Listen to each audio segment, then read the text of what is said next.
Hi folks, got another video for you today. This one actually came as a request from earlier this summer.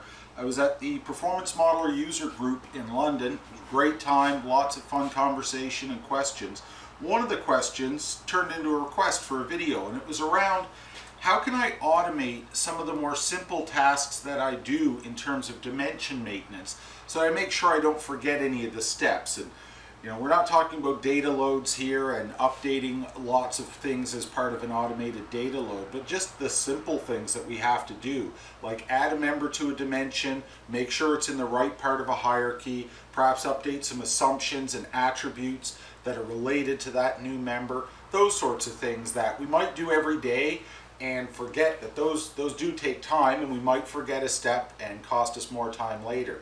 They were keen to see, can we do that with the process? Can we automate that? And of course we can, but there are a couple of different ways that you might want to do it. And I'm really only going to focus on one here, the very simple one, which I only use when I've just got a couple of steps, just update some attributes or maybe an assumption or two. If I have more long-winded steps, so lots of things to do, and I maybe want users to input, then I won't just use parameters in the TI process. I'll more often create a cube for that input, and then I can schedule things and do lots of other fun stuff that I will cover in another video for you. But in this one, we'll keep it short and simple and focus just on minor maintenance tasks in the TI process. So let's get started. So one of the things you can do that will make your life easier as you write your process and will make sure you don't miss anything is to just document the manual steps that you would typically perform whenever you make a dimension update. So in my case, in this example, I'm looking at my property management company. I would enter a property name, specify the attributes related to that property and make sure I don't forget any that I need. Then I'd add it to the appropriate part of the hierarchy that we have, which is of course by management group in our case in this example. Then I would specify a number of rooms in one of my assumption cubes, and that's going to make sure that all of my model logic flows through for this new property. So whatever your situation is, you'll want to start documenting those steps. We can use this as a starting point to build our process, and we can also get an idea as well if we should be using parameters within a TI process that are going to pop up and prompt me, or if we'd rather actually use a cube source like we'll see in another video. So as you might imagine, while I'd like to cover all of the available functions that we have in Turbo Integrator, I'm not possibly going to cover all of those. I'm going to focus on a couple of ones that you may use very frequently, but I really just want to point you here to the reference guide. This is your best friend when you're building automation processes in TM1. Refer to it often. Feel free to copy and paste elements of code out of that and just put a comment line in the process, and you can keep that there for a reference. So don't worry about knowing all of them, just know where the reference guide is and be able to refer to that. So you can see here that I have Performance Modeler open, and I've already got a number of folders here that I'm going to use to organize my content. Highly recommend good folder structures and naming conventions to make sure that you've got your processes organized. You may end up creating quite a number of these. I'm going to create a new process. I'm going to call this one very simply add a hotel. This will be a script only process because I don't have a data source for this. I'm going to be entering these. I'm going to click in the Advanced tab. Now I know that I'm going to need parameters for these, but I don't know what they are yet. So I'm just going to leave this empty and move on to the prologue. And at this point, I'm just going to flip back to my list of steps.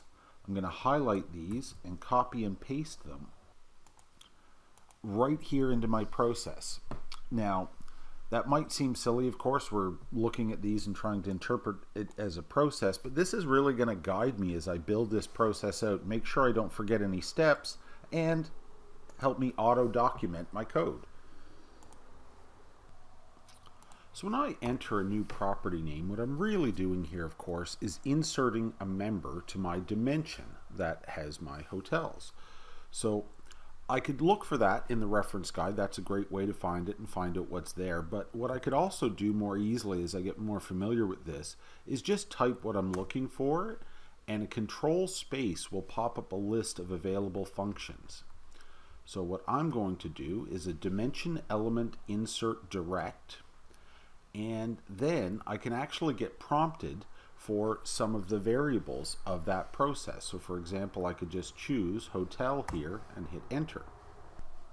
Now I know this function, and I know that the next thing I'm going to be asked for is the insertion point, which I actually want to be the end, so I'll leave that empty. The member name is really important, and this is going to take me back to my parameters, because I'm going to need a parameter that will allow me to pass a hotel name to add here. So I'm going to call it p hotel name, and now I do need to add that parameter, so I'll do it very quickly here before I forget. And I can just type here what that is. Make sure that that's text. I do want the textual name for the hotel. I will always enter a prompt question, even if this is a process I'm not going to be prompting someone with if I'm passing parameters to it. And I do that again just for auto documentation. If I see the question, I know what I'm expecting here. A valid hotel name for a new hotel, something like that. So with my parameter now, I see that I've got my hotel name. The next thing that we actually expect is a type for this member. And as you probably already know, there are 3 types of members. So I could add a string member if I wanted that to store some text data.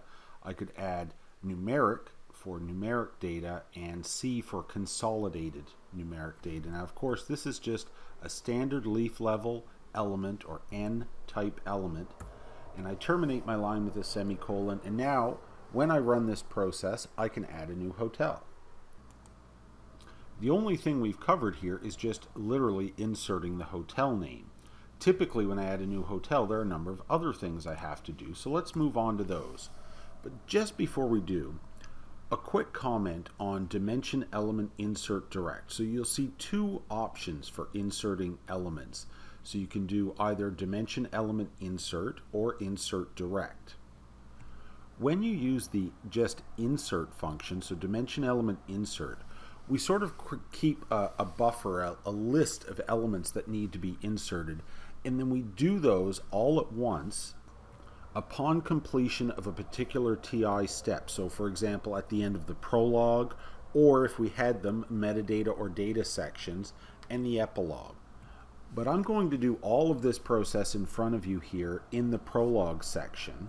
So if I'm going to specify an attribute for a hotel, it has to exist, and not just in that sort of buffered list of hotels that are waiting to be added. It has to happen immediately. So that's why I'm using insert direct as opposed to just insert. I could, if I wanted to, just use insert and move my attribute updates and my other updates to other sections of the process, in this case just the epilogue. But because I've used insert direct, it's going to happen immediately, and I can immediately start adding my attributes. One caution on that, insert direct is typically for fewer members because we're not building up that list and doing things all at once. So if this were a batch process doing a whole bunch of updates, I'd probably just use my dimension element insert for that. So the next thing I typically do when adding a hotel is to specify the attributes. So we have 4 of these, so we'll probably be doing some copying and pasting here. But what do I want to do? I actually want to do an attribute put string. So S here is our strings. These are all string attributes. What brand, segment, region, and type of hotel are all strings. So the first thing I'm going to need is what that string is. So I don't know what it is. Once again, I'm going to need a parameter. I'm going to name this one P brand. The P, of course, just short for parameter so that I know what I'm looking at here. I'm going to add that parameter. Call it P brand, again a text one. And then I'll again put a prompt question in so I know that what I'm expecting here.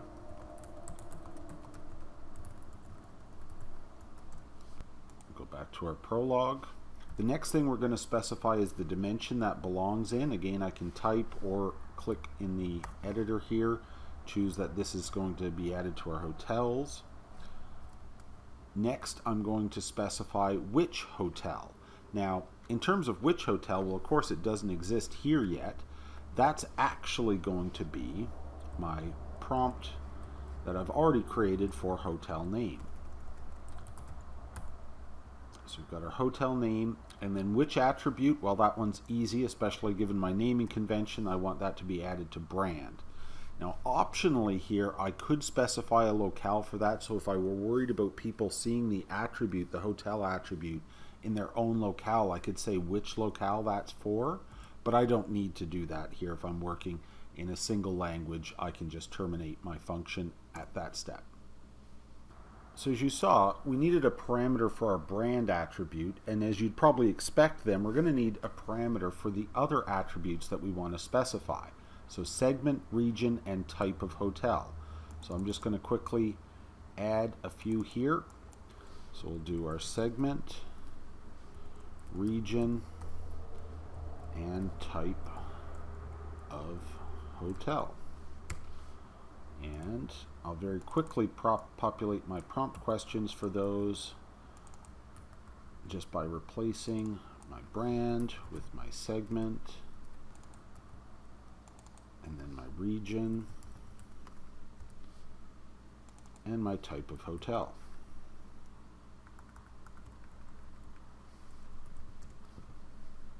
And actually, let's make this a little easier to remember and just call it type. And then let's copy and paste our existing attribute additions and just do some renaming here. So instead of brand, we're actually looking for segment. So let's take segment and stick that here. Over here, instead of brand, we're actually looking for the region.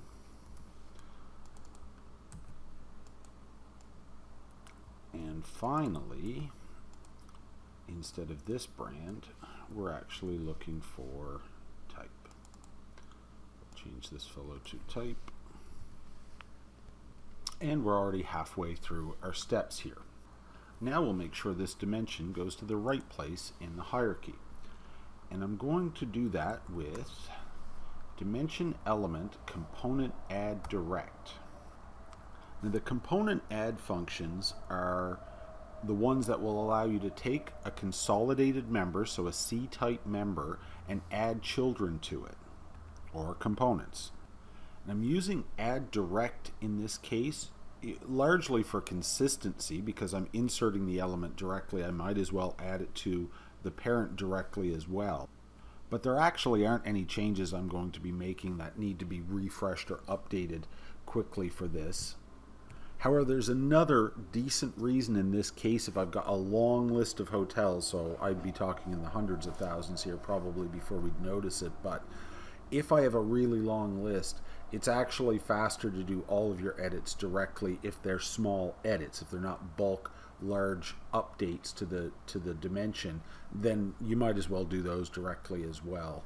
Saves us putting a copy of that in edit mode and reading through that whole dimension to do it.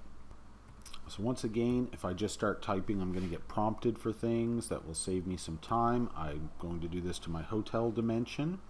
And then, of course, which of my types that I have do I want to add this to? Which, of course, this list are the existing C-level elements in that dimension. And the answer is, I don't know. Once again, I need to add a parameter for that. And that's going to be my management group. And I'm going to take that fellow and put him on my parameters tab like all of the others. This one also text, and I'm going to say something a little different for this one, just so I can tell that this is in fact adding a child to a consolidation. Next, I want to specify which hotel. Now, of course, I get prompted with the list of hotels that I have. I'm going to hit escape because it's not the ones I have. It's the hotel name that I'm passing as a parameter to the process. And the last thing that I would specify here is the element weight. Now, weight is something I only typically use for special cases where I'd make it different. The standard is going to be 1. It's just going to have a normal weighting. And I'm going to terminate that line, my semicolon, and we'll move on to our very last step, which is to specify cell data in a cube. So we're going to specify the number of rooms for the hotel in an assumptions cube we have. There are two functions you typically use for updating cell data in a cube, and those are cell put n for numeric values or cell put s for string values. This is a number for a number of rooms, so that's what I'm going to use. Again, I need a parameter, which is going to be p rooms. I'm going to add that to my parameters here, and unlike the others, this one I actually want to be numeric. And how many rooms?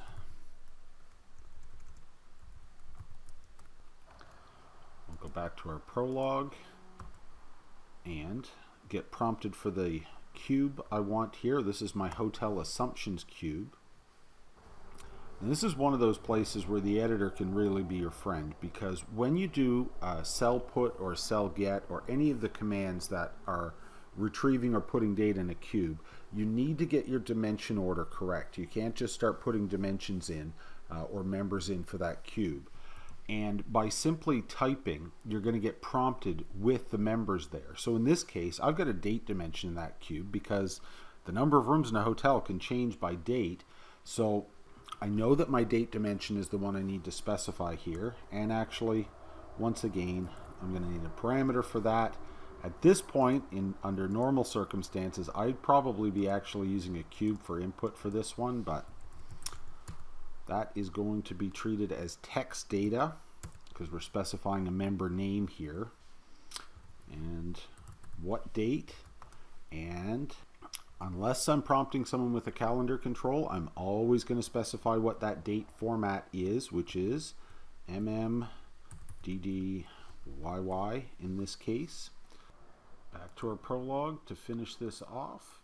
So what are we expecting next? Well, the actual hotel name. So we've already got a parameter for that, which is our P hotel name from the beginning.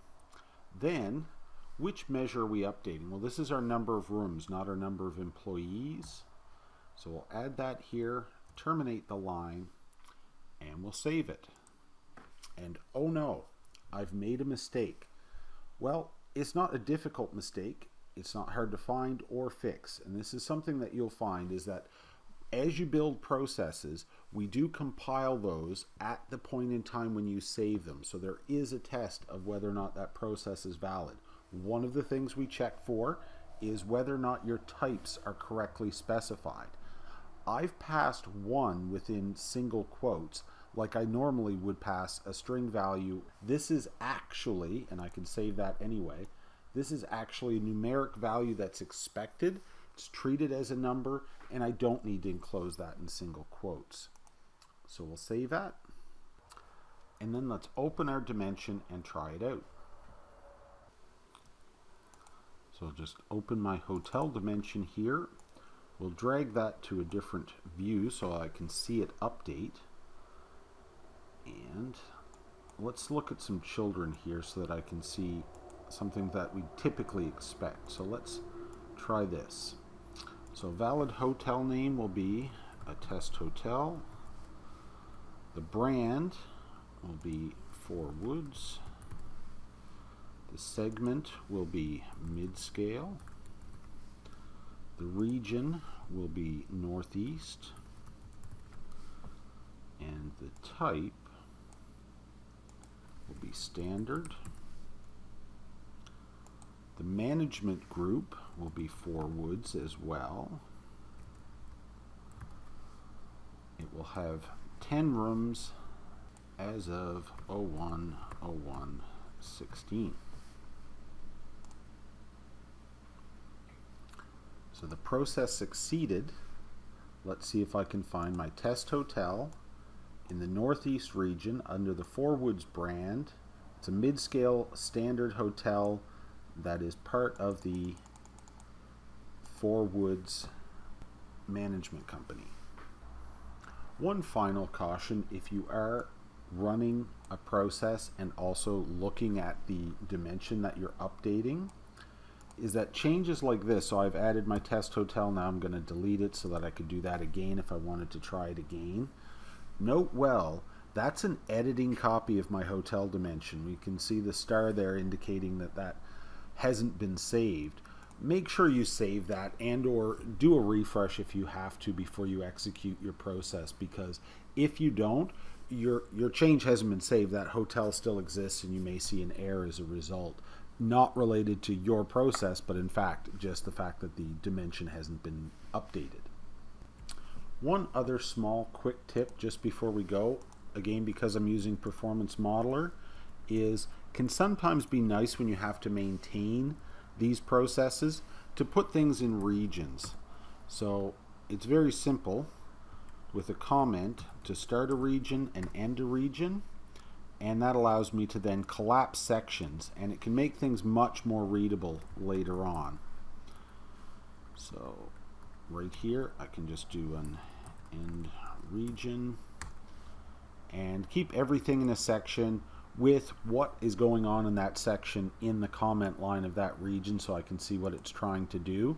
Nice way to tidy up your code and make things easier for you later on, or if somebody else has to maintain it.